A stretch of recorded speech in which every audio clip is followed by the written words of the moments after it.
Halo, selamat pagi Bapak Ibu dan Saudara yang dikasihi oleh Tuhan. Kita berjumpa lagi dalam Salam Pagi. Mari sebelum kita membaca dan merenungkan firman Tuhan, kita berdoa. Tuhan, tak henti-hentinya kami mengucap syukur kepadamu untuk hari yang baru. Dan biarlah kami terus belajar memaknai kehidupan yang Tuhan anugerahkan untuk melakukan hal-hal yang seturut dengan kehendak-Mu. Karena itu Tuhan, berfirmanlah kepada kami. Di dalam nama Tuhan Yesus kami berdoa. Amin. Bapak, Ibu, dan Saudara yang dikasihi oleh Tuhan, kita akan membaca firman Tuhan dari kitab 2 Korintus pasal 4 ayat 16 sampai pasal 5 ayat 21. Demikian. Sebab itu kami tidak tawar hati, tetapi meskipun manusia lahiriah kami semakin merosot, manusia batiniah kami diperbaharui dari hari ke hari. Sebab penderitaan ringan yang sekarang ini akan menghasilkan bagi kami kemuliaan kekal yang melebihi segala-galanya, jauh lebih besar daripada penderitaan kami. Sebab kami tidak memperhatikan yang kelihatan, melainkan yang tidak kelihatan. Karena yang kelihatan adalah sementara, sedangkan yang tidak kelihatan adalah kekal. Karena kami tahu bahwa jika kemah tempat kediaman kita di bumi ini dibongkar, Allah telah menyediakan suatu tempat kediaman di surga bagi kita, suatu tempat kediaman yang kekal, yang tidak dibuat oleh tangan manusia. Selama kita di dalam kemah ini, kita mengeluh karena kita rindu mengenakan tempat kediaman surgawi. Sebab dengan demikian kita berpakaian dan tidak kedapatan telanjang. Sebab selama masih diam di dalam kemah ini, kita mengeluh oleh beratnya tekanan karena kita mau mengenakan pakaian yang baru itu tanpa menanggalkan yang lama, supaya yang fana itu ditelan oleh hidup. Namun Allah lah yang justru mempersiapkan kita untuk hal itu, dan sebagai jaminannya Dia mengaruniakan roh kepada kita. Karena itu hati kita senantiasa tabah, meskipun kami sadar bahwa selama kami mendiami tubuh ini, kami masih jauh dari Tuhan. Sebab hidup kami ini adalah hidup berdasarkan iman, bukan berdasarkan apa yang kelihatan. Tetapi hati kami tabah dan kami lebih suka beralih dari tubuh ini untuk menetap dengan Tuhan. Sebab itu juga kami berusaha supaya kami berkenan kepadanya, baik kami tinggal di dalam tubuh ini maupun kami tinggal di luarnya. Sebab kita semua harus menghadap tahta pengadilan Kristus, supaya setiap orang memperoleh apa yang patut diterimanya sesuai dengan yang dilakukannya dalam hidupnya ini, baik ataupun jahat. Kami tahu apa artinya takut akan Tuhan, karena itu kami berusaha meyakinkan orang. Allah mengenal kami, dan aku harap kamu juga mengenal kami menurut penilaian hati nuranimu.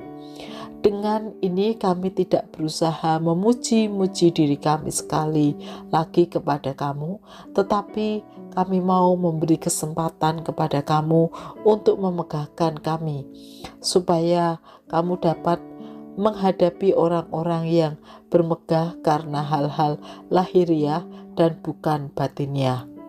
Sebab jika kami tidak menguasai diri, hal itu demi Allah, dan jika kami menguasai diri, hal itu demi kamu. Sebab kasih Kristus menguasai kami, karena kami telah mengerti bahwa jika satu orang sudah mati untuk semua orang, mereka semua sudah mati.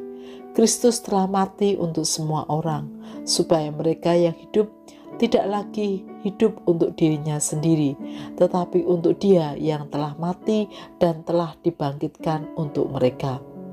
Sebab itu kami tidak lagi menilai seorang pun juga menurut ukuran manusia. Jika kami pernah menilai Kristus menurut ukuran manusia, sekarang kami tidak lagi menilainya demikian. Jadi, siapa yang ada di dalam Kristus, ia adalah ciptaan baru. Yang lama sudah berlalu, sesungguhnya yang baru sudah datang.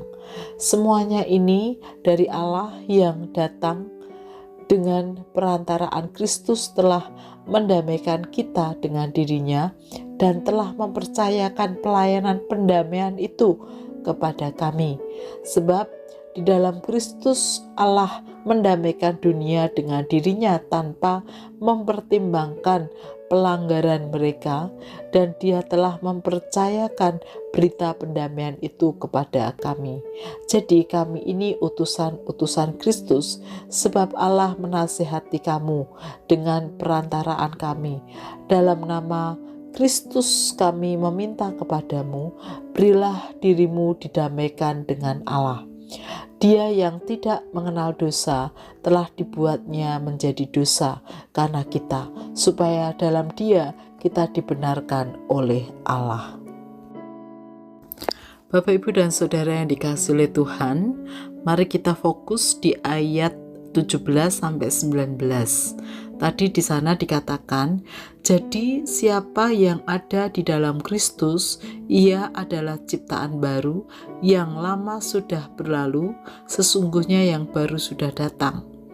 Semuanya ini dari Allah yang dengan perantaraan Kristus telah mendamaikan kita dengan dirinya dan telah mempercayakan pelayanan pendamaian itu kepada kami.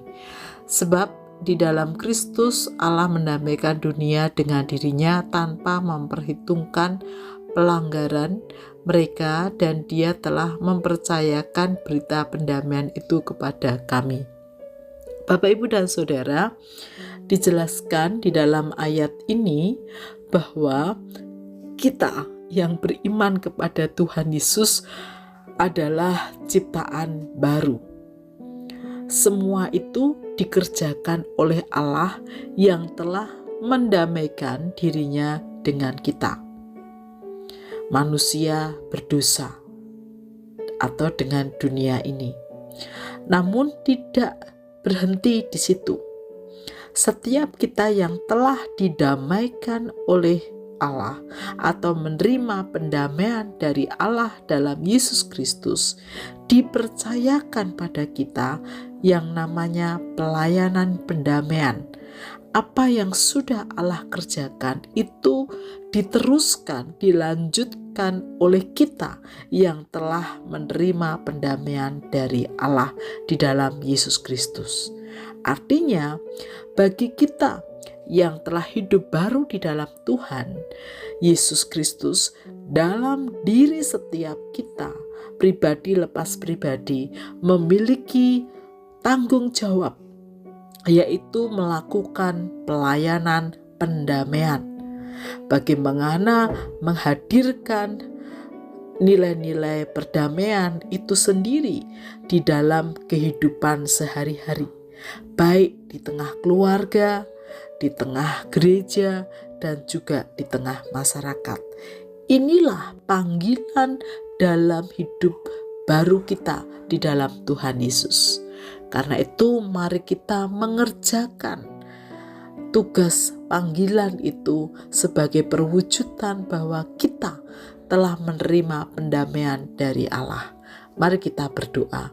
Tuhan, ampuni kami jika kadang kami hanya berhenti bersyukur menerima pendamaian daripada-Mu atas segala dosa kami. Kiranya Tuhan menolong kami supaya kami dimampukan untuk melakukan pelayanan pendamaian dimanapun kami berada. Di dalam nama Tuhan Yesus kami berdoa. Amin.